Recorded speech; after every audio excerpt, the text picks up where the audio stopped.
LSM Lingkungan Internasional Greenpeace menyinari Candi Kuno Borobudur dengan energi terbarukan dari matahari. Menurut Greenpeace, ini menunjukkan kalau Indonesia bisa mencapai masa depan dengan energi yang lebih bersih dan aman. Rebecca Henschke melaporkan dari acara menyinari Borobudur di Jawa Tengah. Borobudur yang dibangun pada abad ke-9 adalah candi Buddha terbesar di dunia. Candi ini adalah objek wisata paling populer di Indonesia. 3 juta orang menaiki tangganya yang terjal setiap tahun. Candi ini dibangun sebagai tempat berdoa dengan banyak tema soal pengorbanan manusia dan pencerahan. Jadi kita mengambil nilai filosofis itu di mana kita ingin disinilah kita mulai untuk mengajak seluruh masyarakat untuk membuat perubahan dan mengurangi ketergantungan kita dari energi fosil yang memang sangat besar gitu, hampir di angka 95%, untuk kemudian mulai beralih kepada energi terbarukan yang memang potensinya sangat besar di Indonesia. Selama sepekan lebih, aktivis Greenpeace bersama sukarelawan lokal bekerja di sekitar candi kuno ini. Mereka mengubah sumber daya 10 lampu di lingkar dalam candi ini dari bahan bakar fosil ke tenaga matahari. Ini adalah sebagian kecil dari total kebutuhan, tapi menurut Greenpeace ini adalah sebuah simbol. Kita memakai sistemnya otomatis, jadi pada saat memang matahari tenggelam, gitu, itu akan menyala dengan sendirinya.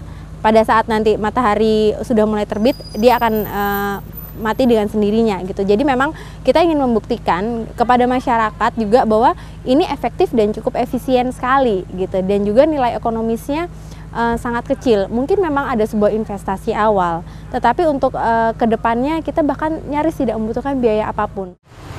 Indonesia adalah salah satu negara di Asia Tenggara dengan pertumbuhan ekonomi yang paling pesat. Negara ini bakal membutuhkan sumber energi yang luar biasa besar di masa mendatang. Sekarang hanya 5% sumber energi negeri ini yang berasal dari energi terbarukan. Sisanya dari bahan bakar fosil, terutama batu bara. Pembangkit listrik batu bara adalah sumber terbesar emisi buatan manusia, juga salah satu penyebab utama perubahan iklim.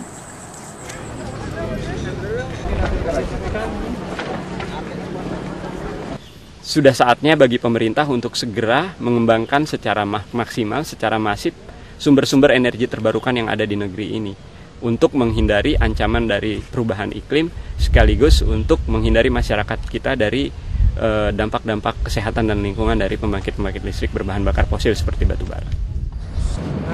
Indonesia sudah merasakan dampak dari perubahan iklim, musim kemarau yang lebih panjang dan makin seringnya bencana alam. Dampaknya juga terasa di candi kuno ini. Perubahan suhu, perubahan cuaca, kemudian juga katakanlah hujan asam, kan, itu yang sangat bisa mengganggu kelestarian ke depan terhadap Candi Borobudur.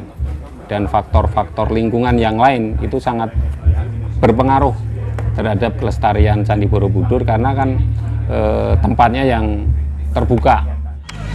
Presiden Susilo Bambang Yudhoyono menyebut dirinya sebagai penggemar energi hijau. Dan negeri ini punya sumber energi terbarukan yang luar biasa. 40% energi panas bumi di seluruh dunia ada di Indonesia. Tapi membangun pembangkit tenaga panas bumi diperkirakan 2 hingga 3 kali lebih mahal ketimbang pembangkit batu bara. Biaya tinggi inilah yang menahan proses beralih ke energi terbarukan. Saat masyarakat ingin mengakses, kita tidak punya barang dan kita harus mengakses dengan harga yang sangat mahal.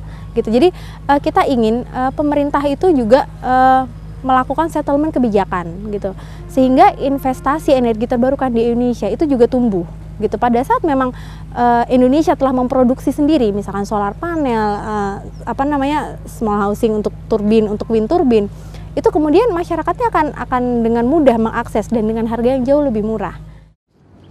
Sejauh ini sudah ada rencana pemerintah untuk memakai energi terbarukan, terutama panas bumi. Tetapi Indonesia secara serius mempertimbangkan akan membangun pembangkit nuklir pertama di negeri ini. Juga akan membangun pembangkit listrik batu bara di Pulau Jawa. Secara simbolis, tombol revolusi energi sudah ditekan dengan menyalanya panel surya yang dipasang di Candi Borobudur. Greenpeace berharap ini menunjukkan kalau energi terbarukan adalah pilihan alternatif yang praktis dan cerdas bagi kebutuhan energi Indonesia.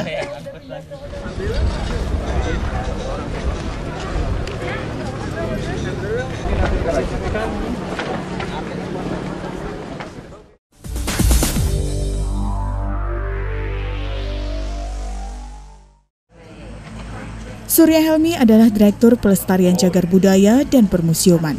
Rebecca Hensky bertanya kepada dia apa yang bisa dilakukan setelah langkah Greenpeace.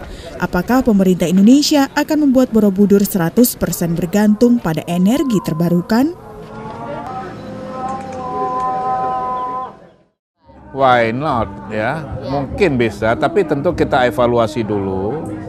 Kita evaluasi efektivitas daripada efisiensi daripada pemasangan satu tiang dari solar cell ini, bagaimana maintenance-nya. Kalau memang low maintenance ya, dan itu memang mendatangkan dampak yang positif, kenapa tidak? Ya, kenapa tidak? Seminggu ini lihat bagus atau tidak ada hambatan atau? Saya baru dapat laporan dari staf saya yang di Borobudur sebagai kepala Borobudur. Kelihatannya bagus gitu ya, kelihatannya bagus. Tapi memang butuh waktu untuk mengevaluasi ya. Kita kan tidak bisa seketika untuk menentukan ini baik gitu ya. Tapi tentu akan dievaluasi karena memang akan menjangkau kalau toh kita terapkan nanti seluruh Borobudur itu positifnya apa, dampak positifnya apa, dampak negatifnya apa. Ya kalau dari segi keindahan ya kita harus juga perhitungkan ini sebagai situs warisan budaya nasional, warisan budaya dunia. Ya ini kalau memang dari segi tidak memakai jaringan listrik yang di udara, tidak mengganggu lingkungan, ya ini kenapa tidak gitu untuk kita. Dari Indonesia sendiri hanya 5% sekarang listrik dari seluruh Indonesia dipakai yang listrik yang ramah lingkungan. Kenapa itu sangat-sangat kecil di Indonesia? Kenapa tidak? Ini yang saya juga tidak mengerti ya. Kita Indonesia kaya dengan sumber daya alam ya. Mungkin kenapa belum terpikirkan untuk memanfaatkan? Ini yang baru saya juga berbincang-bincang teman-teman dari Greenpeace.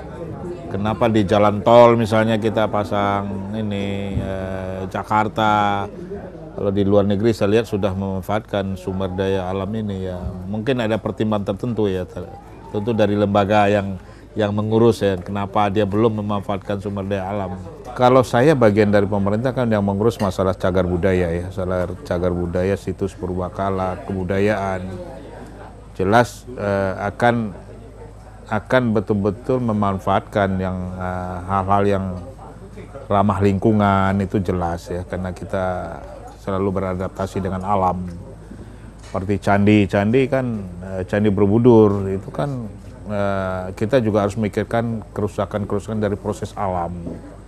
Nah ini bagaimana kita meminimalisir dari lingkungan, itu jelas.